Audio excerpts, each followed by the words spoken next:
Hello friends, welcome to this YouTube channel.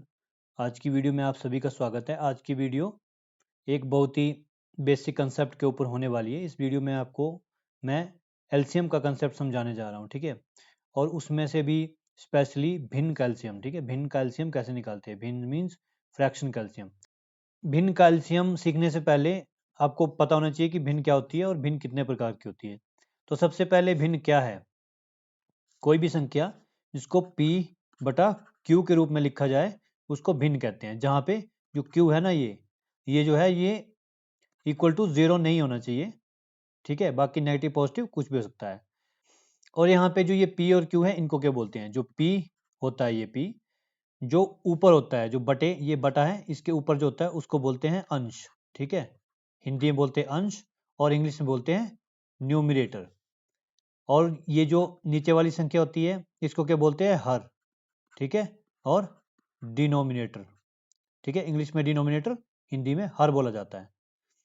अब ये तो हमें पता चल गया कि ये भिन्न ऐसे लिखते हैं हम, लेकिन इसमें P बटा Q की संख्याएं अलग अलग होने के कारण भी हमें इसको विभाजित करना पड़ता है अलग अलग फैक्टर्स में। मेरे कहने का मतलब ये है कि भिन्न के प्रकार कितने होते हैं, ठीक है। तो भिन्न के हमारे पास मेनली वैसे तीन तीन टाइप की होती है, ठीक है। तीन टाइप की होती है। पहली होती है प्रॉपर, दूसरी होती है इम्प्रॉपर, तीसरी होती है मिक्स्ड, ठीक है। तो प्रॉपर, इम्प्रॉपर और मिक्स्ड हमारे पास तीन टाइप की भिन्न मीन्स फ्रैक्शन होती है। अब प्रॉपर कौन सी होती है? यहाँ पे देखिए, कोई भी फ्रैक्शन है इसमें P बटा Q तो होता ही है, मतलब ऊपर P होगा नीचे Q का।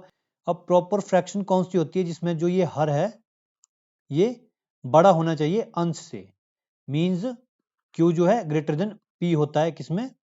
प्रॉपर में। यहाँ पे लिख देते हैं Q ग्रेटर देन P। अगर Q ग्रेटर देन P होगा तो ये प्रॉपर फ्रैक्शन होगी। इम्प्रॉपर कब होगी? जब इसका उल्टा होगा, जैसे P जो है वो ग्रेटर देन Q होगा। और मिक्स्ड फ्रैक्शन कब होती है? आपने देखा होगा एक सही 2/3 या 4 सही 5/9 आ गया। तो जहाँ पे ये ऐसे टाइप की आती है ना, इसको बोलते हैं मिश्रित भिन्न। तो ये होती है मिक्स्ड फ्रैक्शन, ठीक है। तो ये हमने भिन्न के बारे में जान लिया। अब देखते हैं कि भिन्न का एलसीएम कैसे निकालते हैं, ठीक है।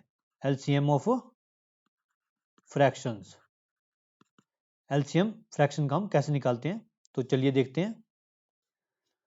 तो यहाँ पे हमारे पास एक सवाल है, एलसीएम निकालना हमने इस भिन्न का। ये हमारे पास कोई भिन्न दी हुई है। तो सबसे पहले हम क्या करते हैं, इसको ऐसे लिख लेते हैं 2 3 4 5। ये क्या हमारे पास अंश है, ठीक है, न्यूमरेटर। और हर क्या है हमारे पास? 3 5 7 और 13। ये हमारे पास हर है, डिनोमिनेटर। ओके। अब ये हमारे पास अंश और हर आ गए हैं। मैंने इसको क्यों लिखा है? क्योंकि भिन्न का एलसीएम निकालने के लिए हमें पहले अंश और हर को अलग अलग लिखना चाहिए, इससे इजी हो जाता है। अब मैं आपको बताता हूँ भिन्न का एलसीएम कैसे निकालते हैं।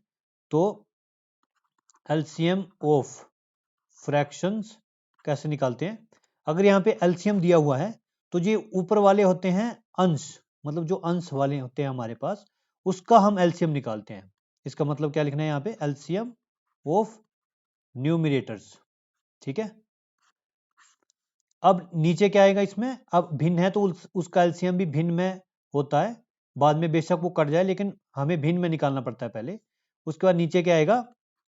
एचसीएफ ऑफ डिनोमिनेटर, ठीक है। तो जब भी हम भिन्न का एलसीएम निकालते हैं तो ऊपर क्या लेते हैं? एलसीएम किसका? न्यूमरेटर का। जो ऊपर होते हैं ये, इनका हम एलसीएम लेते हैं, और जो डिनोमिनेटर नीचे हर होते हैं उनका हम एचसीएफ निकालते हैं। तो एलसीएम और एचसीएफ निकालना तो सभी को आता होगा। वैसे मैं इसकी एक अलग से वीडियो ले आऊँगा और एलसीएम और एचसीएफ निकालने के सभी तरीकों को आपको बताऊँगा, ठीक है। तो फिलहाल हम बेसिक मेथड को यूज़ करते हैं यहाँ पे। तो इसका 2 3 4 5 का एलसीएम क्या होगा? तो अब यहाँ पे हम क्या करते हैं, इस कैल्शियम निकाल लेते हैं। सॉरी, यहाँ पे जो ये 5 नहीं है, ये 9 दिया गया है, ठीक है। तो 9 यहाँ पे लिख देते हैं। अब निकालते हैं इस कैल्शियम। तो यहाँ पे 2 3 4 और 9 कैल्शियम निकालेंगे हम। तो पहले 2 से भाग देंगे, 2 एकम 2 आ गया, 3 2 दूनी 4 9। फिर यहाँ से 2 से भाग देंगे 1 3, यहाँ पे 1 और यहाँ पे 9। अब 3 से भाग देंगे इसको 1, यहाँ पे 1 आ जाएगा, यहाँ पे 1 और यहाँ पे 3। तो यहाँ पे क्या आ गया, 2 दूनी 4, तियाँ 12 तियाँ 36। तो हमारे पास ऊपर वाले मतलब अंश का एलसीएम क्या आ गया, 36। तो यहाँ पे लिख देते हैं। अब इसके बाद क्या करना है, हमने हर का एचसीएफ निकालना है। तो 3 5 7 और 13 का सिंपल मेथड बताता हूँ एचसीएफ निकालने के लिए। इसके फैक्टर आप निकालो। जैसे 3 को क्या लिख सकते हैं हम, 3 गुणा 1, उसके बाद 5 को 5 गुणा 1, 7 को 7 गुणा 1 और 13 को 13 गुणा 1 लिख सकते हैं। ये ध्यान दीजिए आप, ये सारे प्राइम नंबर्स है, तो इनका कोई दूसरा फैक्टर नहीं होगा, ये आपस में ही अपने से ही भाग होते हैं, तो इसलिए इनका वही फैक्टर होता है, एक ही। तो अगर ये प्राइम नंबर्स हैं तो पहली बात तो ये होती है कि हमेशा प्राइम नंबर का एचसीएफ क्या होता है, 1। वहां से भी डायरेक्टली आ जाएगा। अगर वैसे नहीं निकालना है तो यहाँ पे देखिए आप, इसमें सब में कॉमन क्या है, 1। ठीक है, तो यहाँ से एचसीएफ क्या आएगा, 1।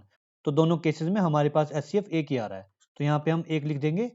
तो ये हमारे पास प्रॉपर एलसीएम आ गया है इस फ्रैक्शन का। ठीक है, तो एलसीएम क्या होगा, अब ये 36/1 है, तो इसको हम 36 भी लिख सकते हैं।